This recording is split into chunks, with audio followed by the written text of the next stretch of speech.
اللہ تعالیٰ نے قرآن مجید میں فرمایا ہے کہ انا اعطیناک الکوثر، اے محبوب علیہ السلام ہم نے آپ کو خیر کثیر عطا فرما دی۔ فصلی لربک وانحر، پس آپ اپنے رب کے لیے نماز پڑھیں اور قربانی کریں۔ ان شانئک ھو الابتر، بے شک آپ کا دشمن ہی بے نام و نشان ہے۔ اللہ تعالیٰ نے نبی پاک صلی اللہ تعالیٰ علیہ وسلم کو حضرت سیدہ خدیجہ الکبریٰ رضی اللہ تعالیٰ عنہا کے بطن اطہر سے 6 اولادیں عطا فرمائی۔ پیارے حبیب صلی اللہ تعالیٰ علیہ وسلم کی 4 بیٹیاں تھیں حضرت خدیجہ سے اور 2 بیٹے تھے۔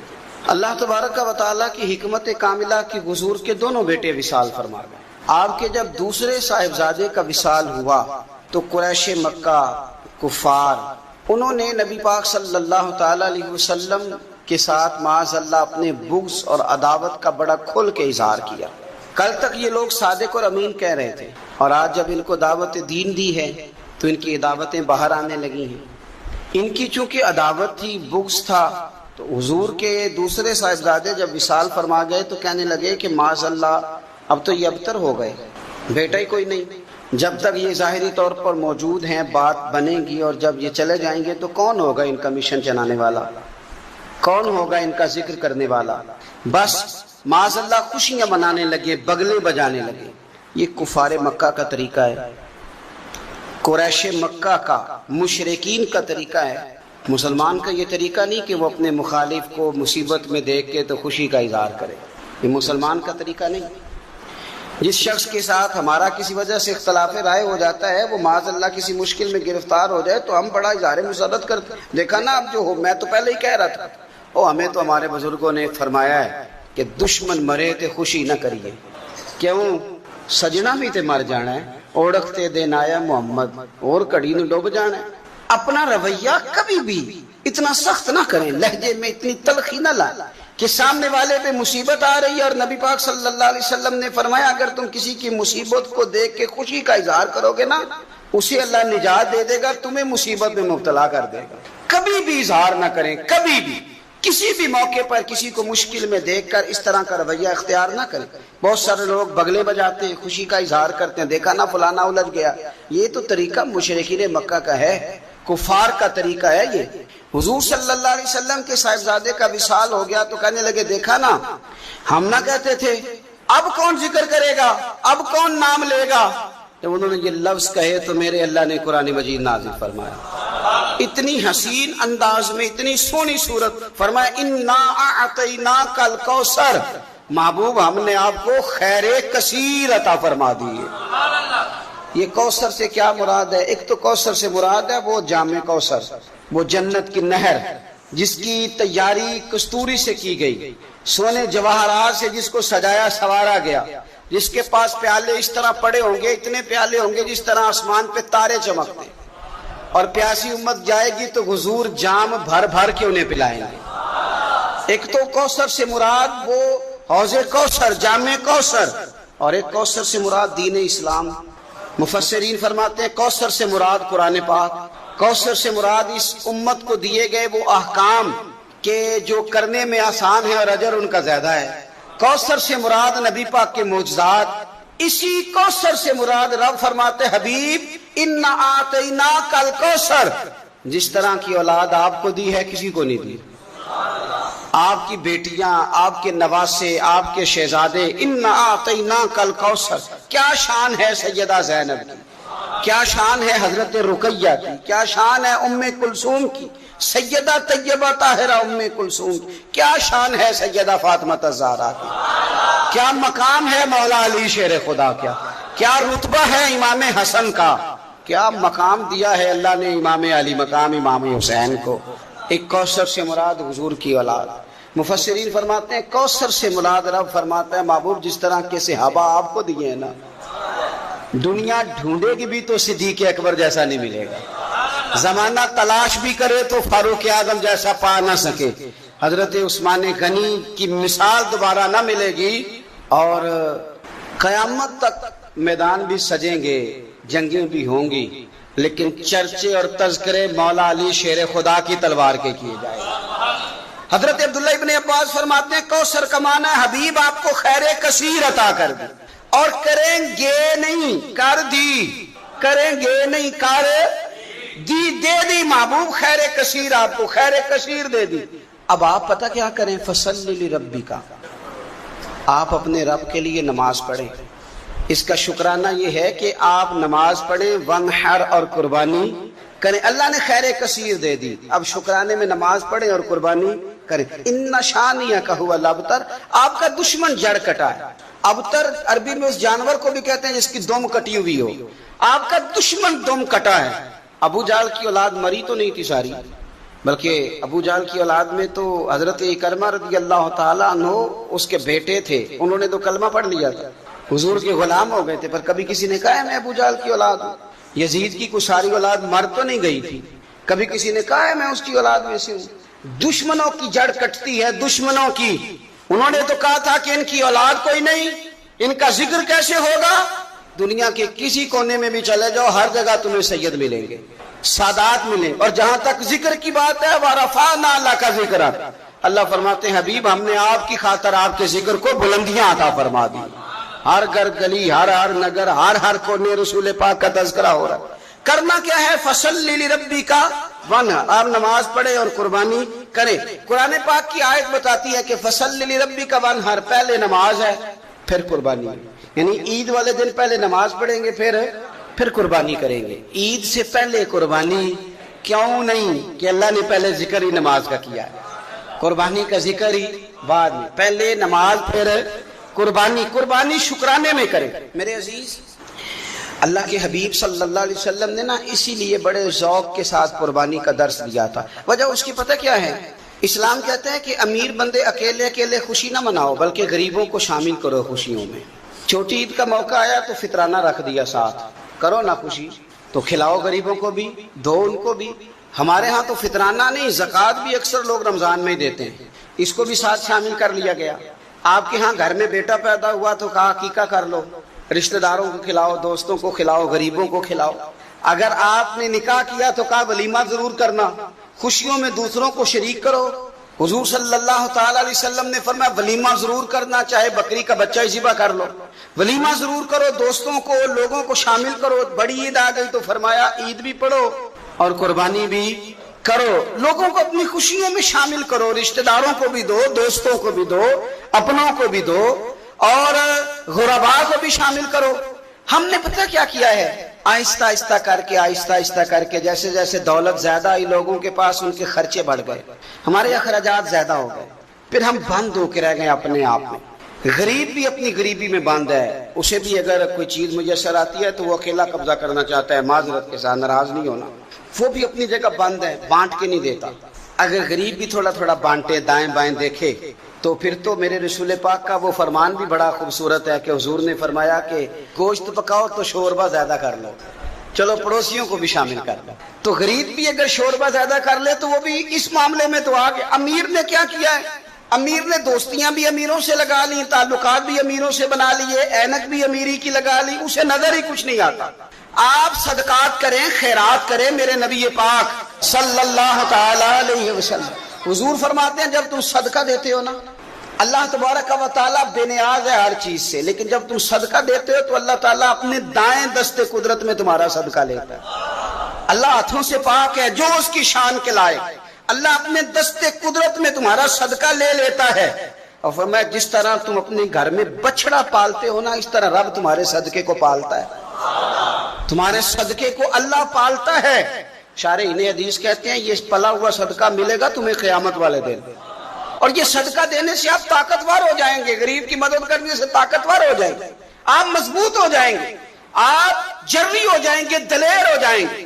آپ چھپا کے صدقہ کر کے تو دیکھیں، روح طاقتور ہوگی، دل طاقتور ہوگا، سینہ طاقتور ہوگا، آپ کے مزاج میں روشنی آئے گی۔ کسی غریب بہن بھائی کو دے کے تو دیکھیں تو صحیح، جب اس کے آنسو بہتے ہیں تو یوں لگتا ہے کہ ان ایک ایک آنسو کے قطرے میں 1 کروڑ دعا شامل ہے۔ یہ کام کرے تو صحیح، پر ہمیں بھولتا جا رہا ہے۔ گاؤں سے آ کر پڑھنے والے بھول ہی گئے کس کی ماں نے کتنا زیور بیچا تھا بھولتا جا رہا ہے۔ میرے نبی پاک صلی اللہ تعالی علیہ وعلا آلہ وصحبہ وبارک وسلم، حضور نبی پاک صلی اللہ تعالی علیہ وسلم فرماتے ہیں زمین اللہ نے پیدا کی تو زمین ہلنے لگی، اللہ تعالیٰ نے میخیں بنا کے، قلعے بنا کے پہاڑ زمین کے اندر لگائے، پیوست کی۔ فرشتوں کو بڑا تعجب ہوا کہ شاید سب سے طاقتور مخلوق ہی پہاڑ ہے۔ اللہ نے لوہا پیدا کر دیا، پہاڑوں کو گویا کاٹ کے رکھ دیا۔ فرشتے سمجھنے لگے سب سے زیادہ طاقتور ہی لوہا ہے۔ اللہ نے آگ پیدا کر دی، لوہا بھی پگھلا دیا۔ فرشتے سمجھنے لگے شاید سب سے زیادہ طاقتور آگ ہے، رب نے پانی پیدا کر دیا، آگ بھی بجھا کے رکھ دی۔ فرشتے سمجھنے لگے سب سے طاقتور شاید یہ پانی ہے، رب کریم نے ہوا دکھائی، ہوا نے پانی کا رخ بدل دیا۔ فرشتے بار بار تعجب کر رہے تھے تو رب کریم نے فرمایا کتنا کچھ سوچو گے، میں تمہیں بتا ہی نہ دوں سب سے زیادہ طاقتور کون ہے؟ یا اللہ بتایا جائے تو فرشتوں کو میرے رب کریم نے فرمایا ان ساری چیزوں سے زیادہ طاقتور تو میرا وہ بندہ ہے جو سیدھے ہاتھ سے صدقہ دیتا ہے اور دوسرے کو پتہ بھی نہیں چلنے دیتا۔ وہ بڑا طاقتور ہے، وہ بڑا مضبوط آدمی ہے۔ وہ عید کی نماز پڑھنے جب نکلو نا، پلٹ کے ذرا لوگوں کے کپڑے ایک دفعہ دیکھ ہی لینا۔ جب عید والے دن صبح آپ نکلا کریں تو ذرا دیکھ ہی لیا کریں کس کس کا رنگ کیا ہے، آپ تھوڑا غور ہی کر لیا کریں۔ لیکن ہم نا اپنی ذاتوں میں اتنے مست اور محب ہو جاتے ہیں، خدا مجھے ایسی خدائی نہ دے کہ اپنے سوا کچھ دکھائی نہ دے۔ تھوڑا سا نیچے اتریں، تھوڑا سا لوگوں کا خیال کریں، تھوڑا سا آپ دیکھیں اسی وطن کے اندر کچھ لوگ ایسے ہیں جن کی غریبی انہیں پریشان کرتی اور ان کی خودداری انہیں آمادہ کرتی ہے، وہ کشکول طلب بھی نہیں پھیلاتا۔ آپ خود سے تلاش کریں، آپ خود سے ڈھونڈیں، آپ مدد کا ذہن بنائیں، آپ دینے کا ارادہ کریں۔ دیکھیں میرا رب بڑا ہی کریم ہے۔ اور میرے نبی پاک علیہ الصلوۃ والسلام نے فرمایا یہ جو سخاوت ہے نا، اس کی جڑیں جنت میں، اس نے سخاوت تھام لی، گویا اس نے تھام لیا وہ درخت جس کی جڑیں جنت میں۔ اور یہ جو کنجوسی اور بخیلی ہے نا، بخیلی، اس کی جڑیں جہنم میں، اس نے اس کو تھام لیا، اس نے دوزخ کو تھام لیا۔ میرے رسول پاک صلی اللہ تعالی علیہ وسلم نا کھانا کھلانے میں بڑے راضی ہوتے تھے اور حضور ترغیب دیتے تھے کھانا کھلانے کی۔ اگر یہ فکر جو حضور نے بیان کی یہ فکر ہمارے مزاج کا حصہ بنے تو دیکھیں کس طرح بات آگے بڑھتی ہے۔ اصحاب صفہ بیٹھے، انہوں نے کھانا کھانا ہے تو نبی پاک صلی اللہ تعالی وسلم فرمانے لگے جس کے پاس 2 لوگوں کا کھانا ہے نا وہ 3 کو ساتھ لے جائے، اور جس کے پاس 3 کا کھانا ہے وہ 4 کو ساتھ لے جائے، جس کے پاس 4 کا کھانا ہے وہ 6 کو ساتھ لے جائے۔ فرمایا 2 کا کھانا ہے تو 3 کو وہ پورا آئے گا۔ ہمارے ہاں اگر اعداد و شمار اکٹھے کیے جائیں نا تو ہمارے ہاں جتنا کھانا ضائع ہوتا ہے شادی پہ، بیاہ پہ، ولیمے پہ، عقیقے پہ، دعوت پہ، وہ ضائع ہونے والا کھانا اگر جمع کر دیا جائے تو کتنے غریب لوگ ہیں جن بیچاروں کو ہم اچھے کھانے میں شریک کر سکتے ہیں اور وہ بہترین غذا استعمال کر سکتے ہیں۔ کیوں کہ فرمایا 2 کا 3 کھا لو، 3 کا 4 کھا لو، 4 کا 6 لوگ کھا سکتے ہیں۔ اس سوچ کو جو سوچ رسول پاک نے عطا فرمائی، اللہ تعالیٰ نے نبی رحمت صلی اللہ تعالی علیہ وسلم کو جو بے شمار اور لا تعداد انعامات عطا فرمائے ہیں، ان میں سے ایک انعام یہ ہے کہ اللہ نے اپنے محبوب صلی اللہ تعالی علیہ وسلم کو کوثر عطا فرمایا۔ اور قرآن مجید نے ارشاد فرمایا کہ انا اعطیناک الکوثر، بے شک ہم نے آپ کو کوثر عطا فرمایا۔ یہ کوثر کیا ہے؟ ایک تو اس کے بارے میں کئی اقوال ہیں۔ ایک قول یہ ہے کہ جنت میں ایک نہر ہے جس کو کوثر کہا جاتا ہے، اور ایک وہ جامع کوثر ہے جو نبی کریم علیہ السلام اپنے دست مبارک سے محشر کے میدان میں اپنے غلاموں کو کوثر کے جام پلائیں۔ لوگ جب پسینوں میں شرابور ہوں گے، محشر کی گرمی اور شدت سے نڈھال ہوں گے، تو جو مقامات جن پر رسالت مآب صلی اللہ تعالی علیہ وسلم کی زیارت لوگوں کو نصیب ہوگی اور حضور سے ملاقات ہو، ان میں سے ایک جگہ وہ ہے جسے حوض کوثر کہا جائے۔ اے ساقی تیری خیر، تیرے میں کدے کی خیر، ایسی پلا کہ جس کا نشہ عمر بھر رہے۔ اور پھر اقبال کہتے ہیں کہ پلا کے گرانا تو سب کو آتا ہے، مزہ تو تب ہے کہ گرتوں کو تھام لے ساقی۔ لوگ گر رہے ہیں، محشر کی سختیاں ہیں، پسینے کی شدت ہے، اور محبوب علیہ السلام انہیں جام کوثر عطا فرمائیں گے۔ حضرت انس بن مالک رضی اللہ تعالیٰ عنہ کی حدیث ترمذی میں موجود ہے، آپ فرماتے ہیں جب حضور سید عالم علیہ السلام کی بارگاہ میں عرض گزار ہوا کہ یا رسول اللہ میدان محشر میں آپ کو کہاں تلاش کروں، تو اللہ کے حبیب علیہ السلام نے ارشاد فرمایا پل صراط پہ آ جا، وہاں کیا ہوگا، امت گزر رہی ہوگی اور حضور سلامتی سے گزرنے کی دعائیں فرما رہے ہیں۔ یا رسول اللہ صلی اللہ تعالی علیہ وسلم وہاں ملاقات نہ ہوئی تو فرمایا پھر تم میزان عمل پہ آ جانا، وہاں امت کے اعمال تل رہے ہوں گے اور اللہ کے حبیب علیہ السلام دعا فرما، اور اگر وہاں ملاقات نہ ہوئی تو پھر تیسرے اور آخری بات سرکار نے یہ بیان فرمائی کہ حوض کوثر پہ آ جانا، وہاں پیاسی امت آئے گی اور محبوب جام بھر بھر کے پلائے گی۔ تو یہ اللہ کی جو حضور پر عطائیں ہیں ان میں سے ایک عطا کا نام حوض کوثر ہے۔ یہ کس قدر زیادہ حسین چیز ہوگی، اس میں کستوری سے زیادہ بہترین خوشبو آئے گی، اور خود حضور بیان فرماتے ہیں، کریم فرماتے ہیں یہ حوض کوثر کا جو جام ہوگا یہ شہد سے زیادہ میٹھا ہوگا۔ حضور سید عالم صلی اللہ تعالی علیہ وسلم نے یہ نہیں فرمایا شہد جتنا میٹھا ہوگا، فرمایا شہد سے زیادہ میٹھا ہوگا اور دودھ سے زیادہ سفید ہوگا۔ اب جس نے دودھ دیکھا ہے وہ غور کرے جو چیز اس سے بھی زیادہ پیاری ہوگی وہ کتنی کو پیاری ہوگی، اور جس نے شہد چکھا ہے وہ غور کرے کہ جو شہد سے بھی زیادہ میٹھا ہوگا وہ کتنا کو میٹھا ہوگا۔ اے ساقی تیری خیر، تیرے میں کدے کی خیر، اب ایسی پلا کہ جس کا نشہ عمر بھر رہے۔ تو اس کی یہ کیفیت حوض کوثر کی جو میدان محشر میں، یہاں بھی سبیلیں لگتی ہیں، محافل میں، اجتماعات میں، کہتے ہیں میں نے ٹھنڈے پانی کی سبیل لگانی، ہم پوچھتے ہیں صرف ٹھنڈا، کہتے ہیں نہیں ٹھنڈا بھی اور میٹھا بھی، پھر کچھ تھوڑا اور آگے بڑھتے ہیں، کہتے ہیں میں نے بھی سبیل لگانی، کس بات کی، کہتے ہیں میں نے سبیل لگانی ہے دودھ کی، اور پھر اس پر کچھ لوگ کھڑے ہوتے ہیں، وہ مسکرا کے جام دے رہے ہوتے ہیں اور وہ پلا رہے ہوتے ہیں، اور پینے والے بصد شوق اپنی پیاس بجھانے کے لیے، اور بعض اوقات لوگ دیر سے پہنچتے ہیں کیونکہ دور سے چلتے ہیں، تو آتے ہی چاہتے ہیں کہ کچھ تھوڑا سا نا پینے کو ملے، تو اعلیٰ حضرت بریلوی فرماتے ہیں محشر میں پتہ کیا ہوگا، ٹھنڈا ٹھنڈا میٹھا میٹھا، پیتے ہم ہیں پلاتے یہ ہیں، ہم پیئیں گے اور حضور ہمیں پلائیں گے۔ محشر کے میدان میں بھی سبیل لگے، تو وہ کس برتن سے پلائیں گے، حضور نے برتنوں کے بارے میں بھی بتایا، یہ بھی حدیث میں موجود ہے۔ نبی پاک علیہ السلام فرماتے ہیں سیاہ رات میں جتنے تارے آسمان پر نہیں چمکتے اتنے جنت کے برتن آئیں گے جن برتنوں سے میں اپنے امتیوں کو جام کوثر پلاؤں گا، اتنے برتن۔ اور یہ آپ ذرا غور فرمائیے، یعنی شہد سے زیادہ میٹھا، دودھ سے زیادہ سفید، کستوری سے زیادہ خوشبودار۔ اب اگلی جو بات ہے نا وہ زیادہ قابل غور ہے، اور زیادہ قابل غور ہے، اور زیادہ قابل غور ہے، اور زیادہ قابل غور ہے۔ وہ ٹھنڈا بھی بڑا ہے، میٹھا بھی بڑا ہے، سفید بھی بڑا ہے، خوشبو بھی بڑی ہے، برتن بھی وہ ہے جو آسمان کے ستاروں کے برابر برتن ہے، پر ان سب سے بڑا لطف یہ ہے کہ ملے گا مدینے والے محبوب کے ہاتھوں سے، جام کوثر حضور پلائیں گے، نبی کریم علیہ السلام کے دستے مبارک سے مل حضور عطا کریں گے۔ یہ ایسی بات ہے کہ جس پر انسان کی روح وجد کرتی ہے کہ یعنی حضور کے دستے مبارک سے۔ ذرا دیکھیے نا کہ قبر میں انسان لیٹا ہے اور قیامت تک سویا ہے، اور پھر قیامت آئی ہے وَإِذَا الْقُبُورُ بُعْثِرَتْ، اور قبریں کریدی گئی ہیں، اور پھر وہ اٹھا ہے یوم نحشر المتقین الی الرحمن وفدا، پھر وہ اللہ کے حضور مہمان بنا کر پیش ہونے والا ہے، پھر وہ محشر کے میدان میں آیا ہی ہے، اسے سبیل نظر آئی ہے، اور جب اس نے غور سے دیکھا ہے تو چہرہ والضحیٰ کا ہے، آنکھیں ماں زاغ کی ہیں، اور پیشانی والفجر کی ہے، اور سینہ علم نشرح کا ہے، اور ہاتھ ید اللہ کے ہیں، اور ان میں کٹورے پکڑے ہیں محبوب۔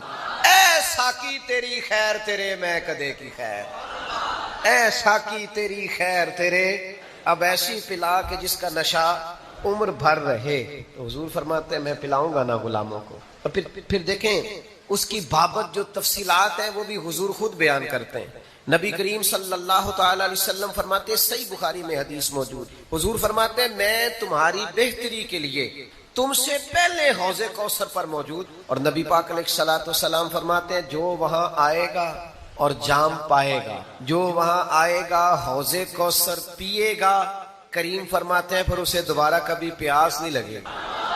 یعنی زندگی میں یہ نہیں ہوتا کہ آپ نے ایک دفعہ پی لیا تو پھر دوبارہ طلب پیدا نہ ہو۔ کبھی کبھی تو ایسا ہوتا ہے کہ پیتے جاتے ہیں تو پیاس پانی کی بڑھتی جاتی ہے، پر حضور فرماتے ہیں جسے وہ والا جام ملے گا نا جو میں دوں گا، وہ والا جام جو اسے میں دوں گا، سب بھول جا، جام اٹھا اور مسکرا کے پی، جسے میں وہ جام دوں گا اسے دوبارہ کبھی پیاس طیبہ سے منگائی جاتی، سینوں میں رچائی جاتی ہے۔ توحید کی میں پیالوں سے نہیں نظروں سے پلائی جاتی ہے۔ فرمایا وہ اسے دوبارہ کبھی پیاس ہے، اس کی طلب پیدا کرو نا یار، اس کا شوق پیدا کرو نا، اس کا تصور باندھو نا۔ اچھا پھر ایک حدیث امام طبرانی لائے ہیں، ہم چونکہ گناہگار لوگ ہیں تو ہم نا کوئی رحمت کا سہارا ڈھونڈتے پھرتے ہیں کہ کوئی سہارا ہاتھ لگے تو کوئی تصور باندھے کہ ہو گیا کرم۔ میدان محشر میں حوض کوثر پہ پہنچ گئے اللہ کے فضل سے، ابھی حساب نہیں دیا، ابھی پل صراط نہیں دیکھی، خدا نے فضل کیا اور حوض کوثر پہ پہلے پہنچ گئے، جام پی لیا، محبوب کے ہاتھوں سے پی لیا۔ تو میں سوچا کرتا تھا کہ حضور نے جام دے دیا، پی لیا، محبوب سے پینے کے بعد بھی حساب دینا پڑے گا۔ حضور جام کوثر دے دیں گے تو اس کے بعد بھی پل صراط آئے